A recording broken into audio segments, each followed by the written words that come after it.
Akhilesh, good evening. Congratulations. And I'm so glad that you are with us finally today. Thank you so much. So, Akhilesh, what does it feel to be seen to be the latest superstar of Indian politics? That's how you're being seen.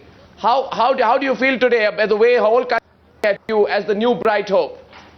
Arnab, मैं समझता हूं एक संघर्ष खत्म हुआ है, दूसरा संघर्ष शुरू हो रहा है। और ये जो दूसरा संघर्ष है आपका, this struggle, what will it be for? क्योंकि जो जनता को भरोसा दिलाया है और जिस उम्मीद के साथ जनता ने समाजवादी पार्टी को बहुमत दिया है, तो मैं समझता हूं उनकी समाजवादी पार्टी की जिम्मेदारी है कि उम्मीद उनकी पूरी हो और जो मैनिफेस्टो में हम लोगों ने बात रखी जनता के बीच में कही गई, उनको पूरा करने में कामयाब हों। ये बहुत बड़ी परीक्षा होगी। एक सवाल मेरी तरफ से, काफी हमारे जो दिग्गज पैनलिस्ट है, very senior panelist, also want to ask you many questions today, Akhilesh. But one question, everybody is saying one thing about you, that you come across as a person with a very earthy connect. You know, people can relate to you, people can connect to you. You don't intimidate people, you reach out to people, you shake hands, you deal with people on a one-to-one basis. Now, and somebody also said that you know, your father has groomed you very well into politics. Now, does this come naturally to you, or have you been groomed by your father, you know, in how to interact with people, how to deal with people, because you come across as very mature at a very young age? क्योंकि मुझे मौका मिला काम करने का, और क्योंकि मैं एमपी बन गया और सांसद बनने के बाद लगातार मैंने यूथ के बीच में काम किया और पार्टी ने लगातार मुझे जिम्मेदारी दी, जिसकी वजह से मैं बहुत सारे कार्यकर्ताओं को पहचान सकता हूं, उनके साथ बैठा हूं, जानता हूं मैं उनको। इसलिए कहीं न कहीं वो पूरी पार्टी की अंतर्गत ताकत बनते हैं। राहुल गांधी का एक पिक्चर्स चल रहे हैं हमारे चैनल में इस वक्त, और वो है आपके जो मैनिफेस्टो है उसको फाड़ते वक्त राहुल गांधी ने जो फाड़ा। क्या आपने वो विजुअल्स देखे हैं? Have you seen those pictures? No, I did see those pictures. I did see that video. You have not seen the video, but you were asked. No, I did see that picture. I did see that video. So how did you analyze what was going on? Why do you think that happened? What was going on through your mind when you saw that happening? We were also asked about it. I want you to reply in detail about that today. क्योंकि राजनीतिक शिष्टाचार में क्योंकि कुछ मुझे बोलना पड़ा, और इसलिए बोलना पड़ा कि पूरे दुनिया की जो भी डेमोक्रेसी है और जो कांग्रेस कर रही है, वादा ही तो जनता के बीच में कर रहे हैं। हम अपनी बात को जनता के बीच में रखते हैं डेमोक्रेसी में, और उन्हीं को बातों को पूरा करते हैं। अगर कांग्रेस के नेता ने ये तब फाड़ा होता जब हमने पूरा ना किया होता, तो मैं शायद इस बात को मानता, लेकिन कहीं न कहीं गुस्सा उनके अंदर था और कहीं न कहीं इस बात की निराशा थी कि जनता का समर्थन नहीं मिल रहा है, इसलिए उन्होंने गुस्सा करके दिखाया। और जिस समय उन्हें गुस्सा दिखाना चाहिए था उस समय गुस्सा उन्होंने दिखाया नहीं। बीएसपी की सरकार ने पैसा लूटा और बीएसपी की सरकार पे गुस्सा दिखाना चाहिए था, वो कहीं ना कहीं नाकाम रहे गुस्सा दिखाने में। लेकिन क्योंकि अभी परिणाम सामने आ गए हैं, इसलिए मैं समझता हूँ अब क्योंकि पुराना वीडियो है, पुरानी घटना है, पुरानी खबर है, इसलिए उस पर बहुत ज़्यादा चर्चा नहीं कर सकता मैं।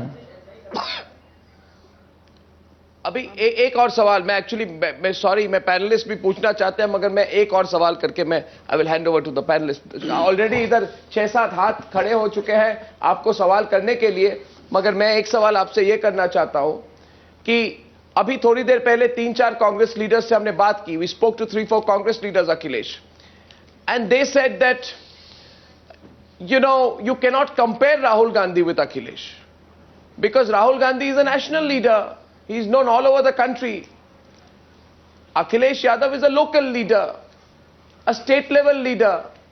So it is not appropriate to correct, on that basis it is not right to compare Akhilesh Yadav with Rahul Gandhi.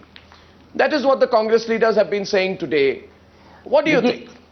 ये कांग्रेस का जो ये व्यवहार है, यही कहीं ना कहीं कांग्रेस के नेता को पीछे कर दिया है। आज जब आप मुझे चैनल से बात कर रहे हैं, मैं समझता हूं आपका शो और आपके शो को देखने के लिए दुनिया में मैं समझता हूं आज पूरा देश देख रहा होगा।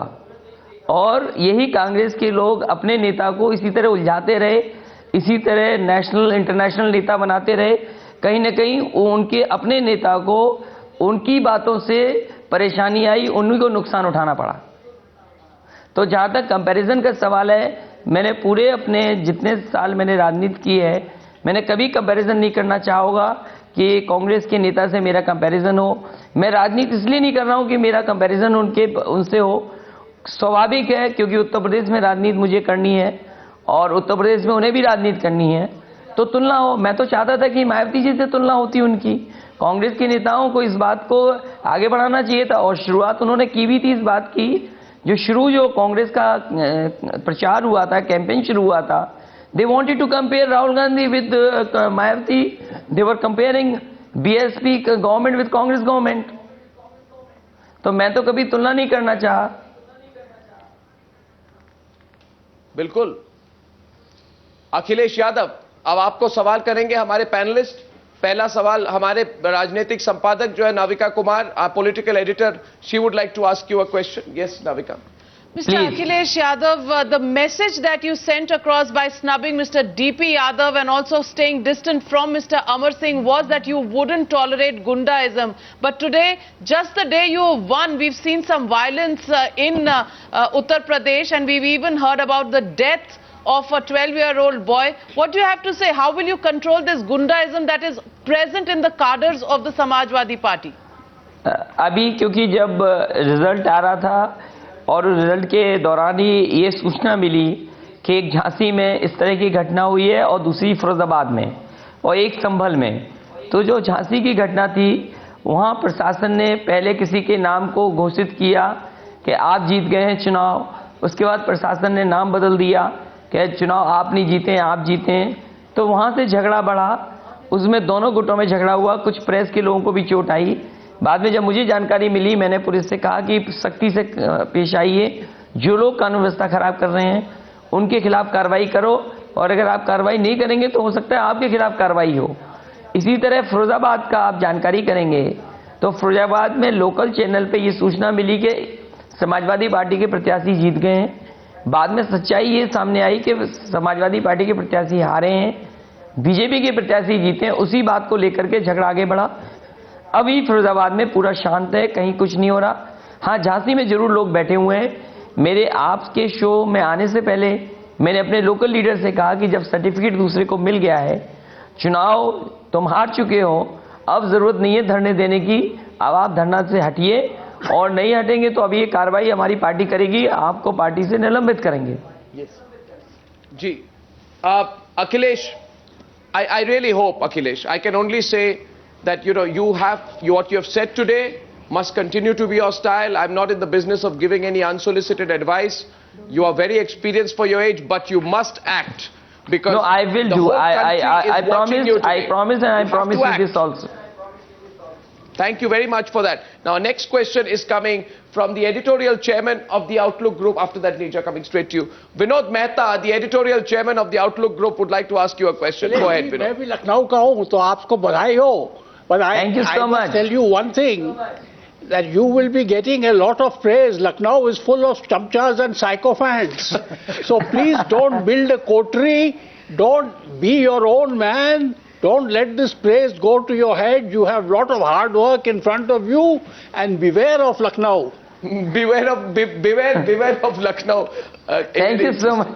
Thank you so much. Thank you very much. Okay, now Neerja Chaudhary, senior journalist, also wants to ask you a question. Neerja. Akhilesh ji, आपका जो ये मैंडेट है, आपने लीड किया, सामने आके लीड किया, लोगों ने वोट किया, आपकी वजह से वोट किया। ये हमने देखा कितना उत्साह था आपकी मीटिंग्स में, लेकिन ये हेजिटेशन क्यों है कि चीफ मिनिस्टर आप नहीं बनेंगे? इतना बड़ा मैंडेट, शानदार मैंडेट, फिर हेजिटेशन आपकी तरफ से है, पार्टी की तरफ से, कहां से आ रहा है ये रिलक्टेंस? ये सच है। ये सवाल मुझसे कई बार पूछा गया और मैंने हर बार इस बात को कहा कि पार्टी, नेता और सब लोग चाहते हैं कि नेताजी मुख्यमंत्री इसलिए बने कि अनुभव है उनके पास, और इधर 5 साल में बहुजन समाज पार्टी ने अधिकारियों से लेकर के और पूरा का पूरा प्रशासन को बुरी तरह तहस-नहस किया और इतना ऑर्गेनाइज्ड करप्शन किसी स्टेट में नहीं होगा जितना इस स्टेट में अधिकारियों के माध्यम से बहुजन समाज पार्टी ने बढ़ाया। मैं समझता हूं पार्टी का सोचना ठीक है, हमारी पार्टी के वरिष्ठ नेताओं का सोचना भी ठीक है, क्योंकि नेताजी हर अधिकारी को समझते हैं और नेताजी अगर बनेंगे तो कहीं ना कहीं अधिकारी जो गलत थे अच्छे अधिकारियों को मौका देंगे, वो अधिकारी आएँ और काम करें तो मैं समझता हूँ उत्तर प्रदेश का उसमें भला होगा और उत्तर प्रदेश में काम ज़्यादा हो सकता है। इसलिए अनुभव है उनके पास, 3 बार स्टेट को उन्होंने चलाया है, एक बार और चलाएंगे तो कहीं ना कहीं स्टेट का भला बड़े पैमाने पर होगा। जरूर। Akhilesh, that's actually a decision between you and your father.